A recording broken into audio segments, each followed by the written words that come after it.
Hi, everyone. Welcome to Mindfulness Monday. So excited that you all are here with me today. I know I've been keeping you in suspense of who is the special guest for today, but today we have Lizzy Dregne with us today. She is of Embodied Movement.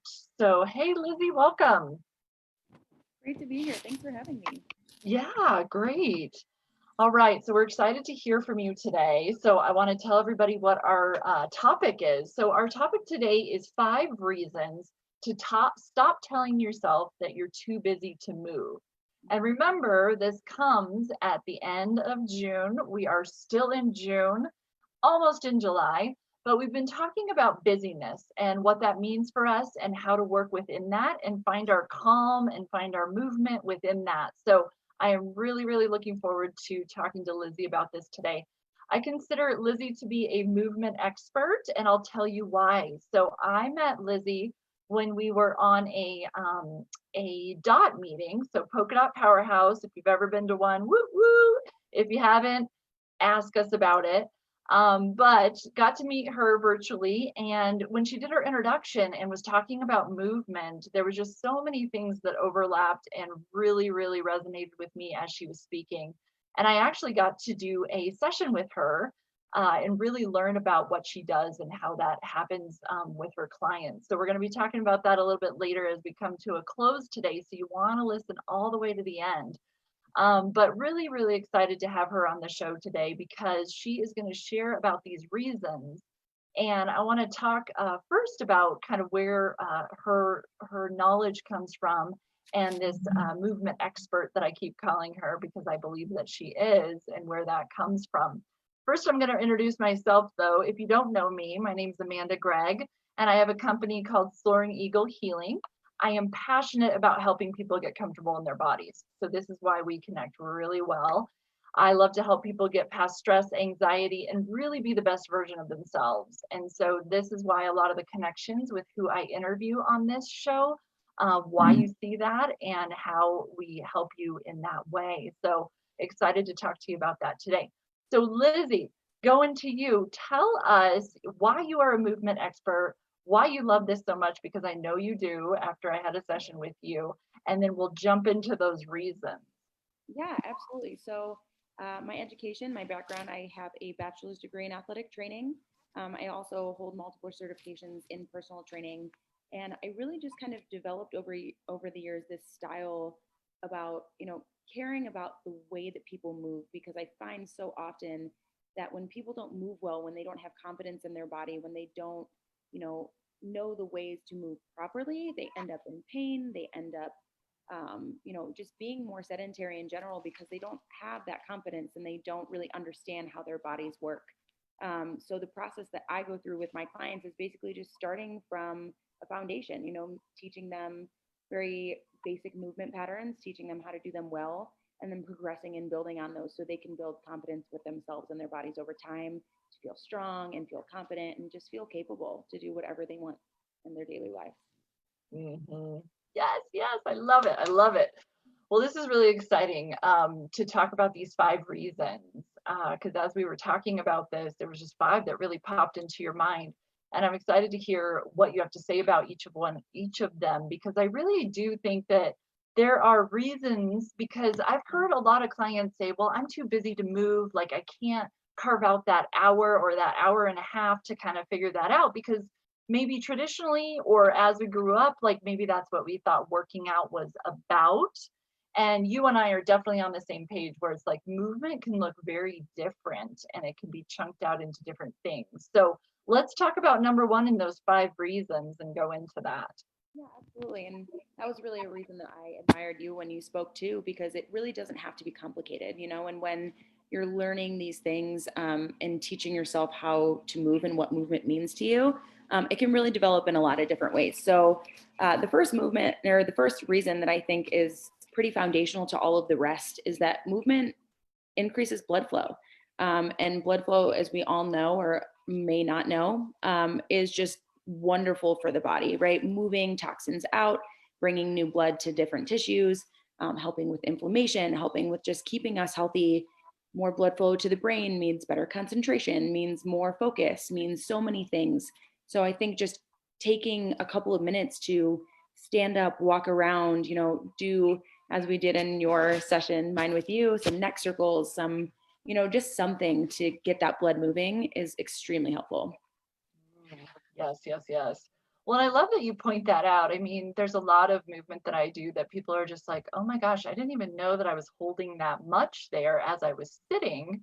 And Yes. you're right, like as you start to move that, then that's the blood flow that you're feeling like, oh, that tension has released, or that area just feels a little bit different than it did when I was kind of really, for me, it's like hunched over my computer for a little while. So, and everybody in different positions. So I love that one. Yeah, and it kind of plays into the number two that I was thinking about, as you just touched on. It relieves pain. Movement. Most people think I don't want to move because I'm in pain, when they don't realize that the reason that they're probably in pain is because they're not moving enough. We, like you said, we spend a lot of time on our computers, sitting down, in very similar positions, driving the car, whatever that we're doing repetitively, that actually causes restrictions and causes different you know inabilities of our body to feel free and to move freely. And when we take that time to just throughout the day, get up, move around, whatever, we can actually relieve pain. And movement can look like stretching, it can look like um, mobility exercises, it can look like strengthening exercises, it can look like a lot of really simple things that will not take away from your days. If you feel like you're too busy uh, to move and feel better, we need to think about the reason that we're moving and the benefits that it's going to have. Yeah, yeah, that's a good point.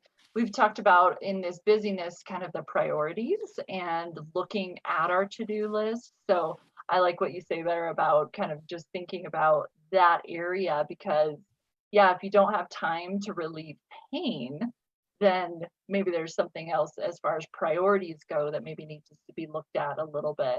But I really like that. I like what you say because there is sometimes that mindset where it's kind of saying, well, I have pain, and if I move, the pain maybe gets worse.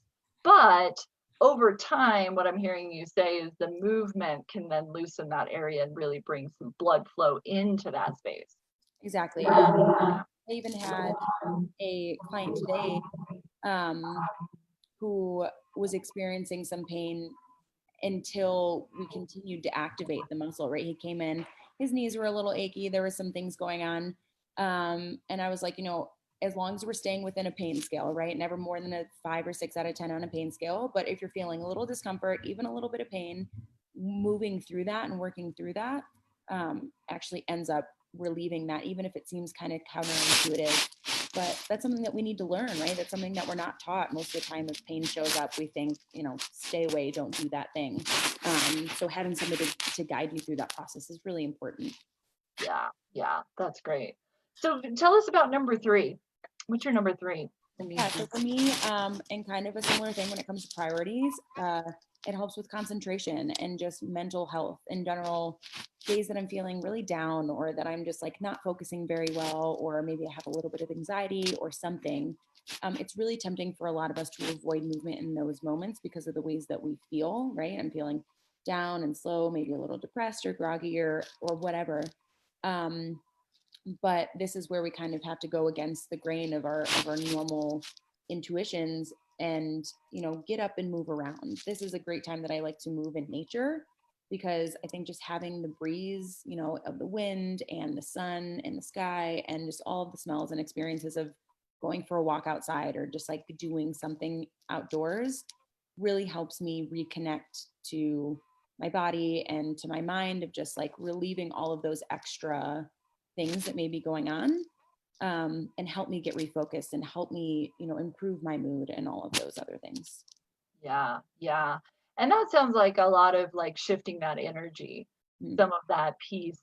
There's one exercise that I have folks do in my movement classes is shaking it off. So like literally just shaking your whole body.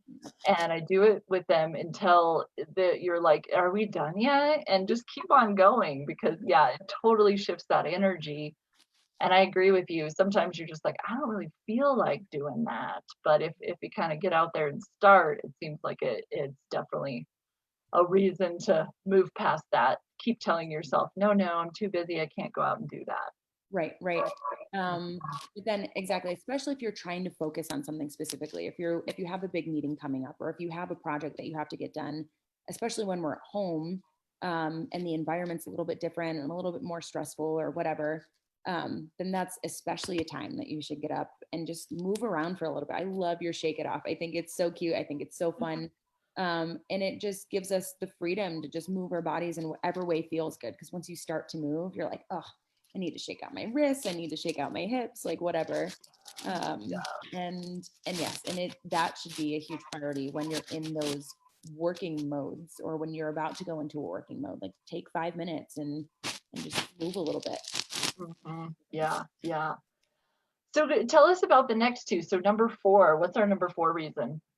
Yeah, so I think first I'll probably mention the burns extra calories, because as much as, I don't focus a lot on weight loss specifically, or, certain superficial, I hate to say, but more superficial goals when it comes to how our body looks.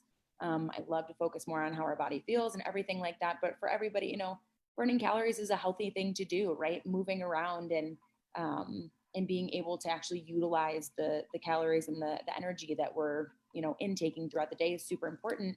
And most people, especially in the fitness world, have this idea that like their hour-long workout is going to burn the most calories, when in reality, the little bit that they move throughout the day, it's actually called your total daily energy expenditure, is the most important thing that has the biggest effect on your total daily calorie burn. So, right, if you're sitting down for 8 hours at work or whatever, getting up every hour to do 10 minutes of movement, and just breaking that cycle and doing something to get your heart rate up, to increase your blood flow, right, to help with your any stagnant whatever, and to burn a few extra calories in a really easy way, is a great way to get that done. Yeah, yeah. Well, and recently, Lizzie, I did this mathematical equation for folks where it was like from 9 to 5, if you did it every hour for 5 minutes, that would be a 45-minute period of time that you are doing that. And that's only mindful, because there's a lot of other movement throughout the day that we do that's probably in what you're talking about as well. So that's just some of those mindful pieces where we're really saying, okay, I'm really focusing on my hips, and I'm gonna, move them out a little bit as I've been sitting here and feeling them tight. So Yes. yeah, that's a big one. Yes, totally. Yeah, and it's a lot more than most people like to recognize. So I think that's great. And then I think all of these total kind of combine into the fifth reason, which is movement gives you confidence. Like it really does. I think improving your mood, improving your blood flow, relieving your pain, burning a couple extra calories, helping with that concentration and your mental health, it really shifts everything to where, you know that you have that control over your body or over your life, to where I'm going to be intentional about my movement for 10 minutes every hour, or I'm going to go into this activity, and know that you have control over whether or not you're going to be in pain. Know that you have control over, how you're moving and what you're doing. And, people get nervous about doing certain activities, like maybe going hiking, or, a lot of the things that we do in Colorado, going camping, going skiing, whatever the time of the year it is, because they're like, oh, by the time I'm done, I'm in pain, or when I start, I'm in pain, or whatever. But that's why learning how to move, and learning how to move well for your body, and strengthening your body in so many different ways, is going to give you all of that confidence. And being able to access it at any part during the day is just, it's a game changer. It totally changes it. Yes, yes. Well, and I love that tie out with those reasons, Lizzie. I mean, the confidence of movement, and what you and I really connected on too is that a lot of our audience, the people that we're also speaking to, are older adults. And I spent 13 years in that place serving them through nonprofits. And one of the things is there can be this mindset too, where it's like, oh, well, I'm just aging and pain is just a normal thing to go through. And that's just what I have to deal with. And what you and I talked about was like, no, that's not, yeah, that's not an automatic. that there's a lot in that we can definitely work through. And again, the workouts do not have to look like you're burning 100 million calories and sweating your butt off on a Stairmaster. I don't know. I kind of picture that sometimes. Yes. Mhm. Yes, I agree. And even for the first, depending on where my clients come in, because obviously I have a variation of clients who some might come in who know very well how to move their bodies and they just need, help in some other areas or they've experienced pain over time or whatever. But for a traditional client who comes in, just seeking that help and that guidance and that education, the first, month, depending on how many times a week that they come in to see me, is very basic. It can be challenging because it's really our mind figuring out how to move our body and basically rewiring new pathways to become more coordinated and become more you know quick to be able to respond, and working on balance and working on stability and all those things initially. And most people in the first month are just like, this is the kind of movement that I want to be doing when I'm learning how to move better, when I'm learning how to exercise, because it's foundational and it's not intense, it's not explosive, it's not, super dynamic. It's just the ways that feel natural to move in our bodies. And that become stronger and become, like I said, more coordinated and just really makes sense to us. And then yes, absolutely, over time we build on that and we develop more strength and we develop more dynamic, ness, I guess, more complexity. But it shouldn't, I've never been a huge advocate for just like do whatever it takes to burn a ton of calories, like that's not how I want to spend my hour with people. I want to spend my hour with people, teaching them and educating them and seeing that shift, and hearing how it impacts their daily lives, playing with their kids or their grandkids or going out and doing the activities that they love to do, or whatever that may be. Yeah. Well, and that leads us great into thank you for sharing those 5 reasons. Love that so much and love sharing that with the audience, because what I really love to do in the Mindfulness Monday is have people take away something. So, to our audience that's listening or listening later, just remember what resonates with you, take it, and what doesn't, just keep moving forward and keep listening and keep interacting and seeing what resonates with you. But I think what you were just saying, Lizzy, really leads us into how does the audience connect with you? And if they want to do a consult or something like that, how does that work? If you can tell us that just quickly.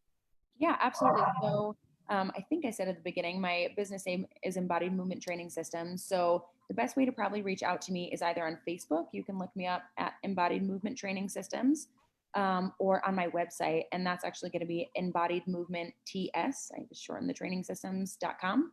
And on my first page and on pretty much any page that you click on, you can click book a consultation. I always do a free 45-minute in-person consultation to do a movement assessment, to talk over goals, to get a comprehensive history of anything that you have been through physically or whatever that may be that'll play into your movement. And then we can figure out a program and design something from there to help, reach your goals in whatever way that may be. So website, Facebook. Yeah. Good. All right. Well, good news. We will put that link down below. So if you were driving, hopefully you're not watching us while you're driving, you were hanging out and didn't get that, it will be down below and you can be able to connect with Lizzy at any time and ask any questions or get a consult set up. So thank you, Lizzy, for being the guest today on Mindfulness Monday. Thank you so much for having me. Yeah, you're so welcome. So we will be back. We are here every Monday from 3:30. Oh, sorry, at 3:30 Mountain Time, and look forward to our topic moving forward in July. So as we move out of June and the busyness, July is going to be a whole nother topic. So I'm going to leave you in suspense as we go into July and see where we go from there. So thanks as always for connecting. If you ever want to connect with me or talk about anything with mindfulness, movement, or energy, I'd love to chat with you. You can comment down below, or you can always private message me or find me at my website, soaringeaglehealing.com. All right. Well, thank you, and we'll see you again next time. Bye-bye for now.